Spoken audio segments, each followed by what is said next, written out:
thank you for taking some time. I appreciate it. And first of all, congratulations on your nomination.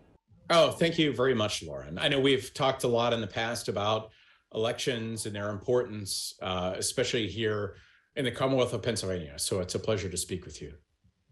Well, let's talk about your experience and then also what you're going to be doing. In this job, you would oversee elections, including in the 2024 presidential election, which very likely will get a lot of attention in Pennsylvania. Given your experience in Philadelphia in 2020, how will that experience help you and prepare you for 2024? You know, I ran elections in Philadelphia for the past 10 years, and then included several presidential elections, including the 2020 election. And that election cycle was really a lot different from any other. It was different here in Philadelphia. It was different in counties across the country. So I think 2020 was a good preparation for sort of where we are right now, and being aware of, you know, all the misinformation and disinformation out there and efforts to undermine confidence in elections. And I think it's important that we do everything we can to restore confidence in elections so that voters can vote. They can vote with confidence however they choose to vote, regardless of their party affiliation. Given the conversation around elections that we have seen in the past few years, do you think it will make a difference having the messages coming from you as a Republican under a Democratic administration? Well, you know, in my experience with elections, and that is in big cities and rural counties, blue or red, Democratic or Republican, there's so much agreement on what needs to be done to improve elections in Pennsylvania. I don't really see a partisan divide there. It's a false choice where you have to decide between improving voter access and improving election integrity. It's very possible to do both. Not everything would be under your control or under the governor's control. Certainly the legislature would have to make certain decisions about any changes to the way elections work in Pennsylvania. But as Secretary of the Commonwealth, what are the things that you think you might be able to do in your power to make changes to make things work better in elections? You know, I think broadly you have to have certain things guiding you. And, you know, one of those things is to make sure that you can do everything you can that every eligible voter can register to vote, and every registered voter can cast their vote and have their vote counted. I think in a big, broad sense, that's our North Star here. More specifically, there are many changes that can improve elections for our voters in Pennsylvania. And it's sort of gotten bogged down in partisan and political divides, but I'm confident we can breach those divides to improve the voter experience for all voters and make voting more accessible. One of the things that the legislature, specifically Republicans in the legislature, have wanted to do is to pass some things regarding voter ID and a constitutional amendment regarding voter ID. Given your experience with elections, do you think that Pennsylvania needs additional voter ID? Well, more broadly, I don't know that constitutional amendments are the right way to change the election code. I think that's best done in the legislature between the General Assembly, the Senate, and the governor. I don't know that trying to end run around the legislative process is the right way to improve elections. And, you know, I have confidence that between the governor's office and the legislature, we'll be able to have some progress here. And I look forward to advancing the governor's agenda in the electoral space. Do you think that it would be useful or necessary to have additional voter ID requirements in Pennsylvania? Well, every change that you make to the election code it's very intricate. Everything you do affects many other aspects of election administration. And having run elections for 10 years on the ground here in Philadelphia, I'm keenly aware of that.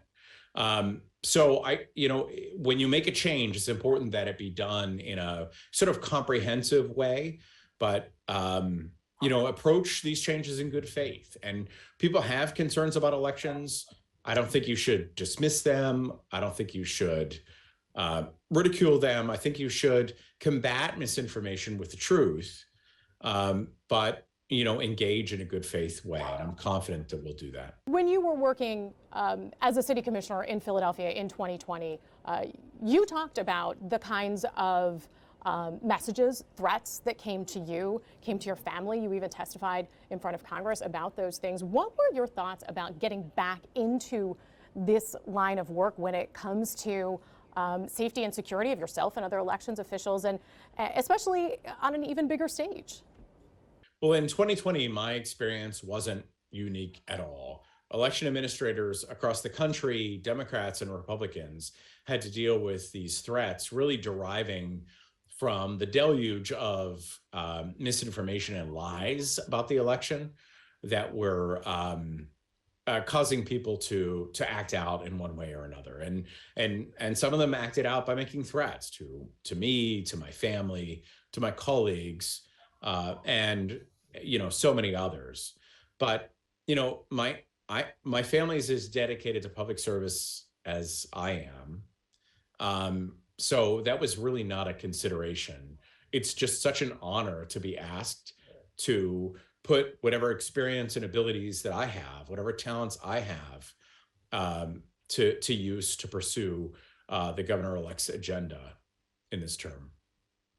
Yeah, there are, you mentioned sort of the differences between different counties and from what party controls things there to the just geography of them and where they put drop boxes and that kind of thing. How are you going to handle sort of those differences between the counties and what they may want, what they may need?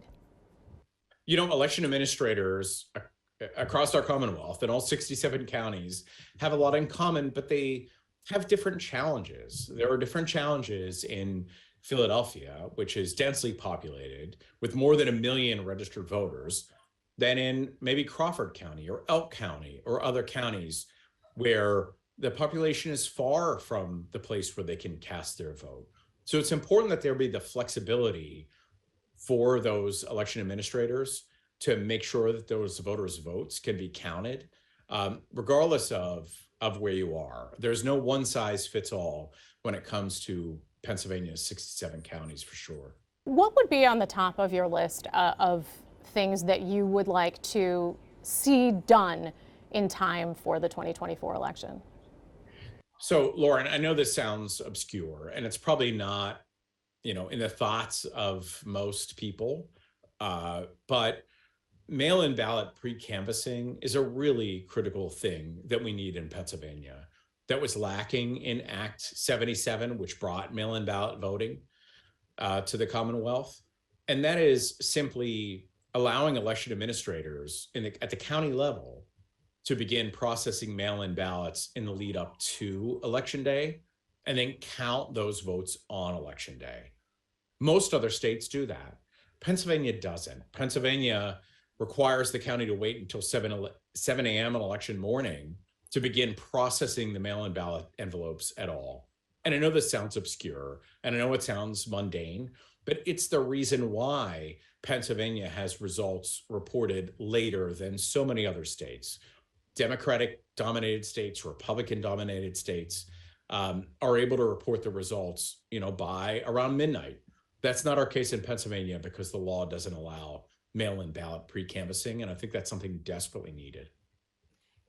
That has been something that's been talked about in terms of the legislature would have to move on that. Is there anything that you would be able to do as secretary to address that, or is that purely you've got to convince lawmakers to do it? I would certainly advocate for it. At the county level, there hasn't been any difference, no daylight, between Democratic and Republican election administrators. In my experience, Everyone wants to be able to do that. And it's not to make your job easier. It's not to avoid working 24 hours a day for days on end. It's because, the more that we can reduce the time between the last vote being cast and the last vote being counted, the better. Because it's really in that window of time that so many bad faith efforts occur to undermine confidence in election results from candidates who are going to lose. Is there anything that makes this moment different that you think you'd be able to make progress where progress on that had not been able to be made in the past few years? Well, we've just had an election. We have, new House and Senate coming in, and we certainly have a new governor who has been a real advocate for democracy. And I expect this administration to be the most pro-democracy administration that we've ever seen in the Commonwealth of Pennsylvania. And am confident that we can improve elections for our voters. I know you have limited time today. I really appreciate you taking a few minutes to talk to us. No, thank you. I appreciate the opportunity.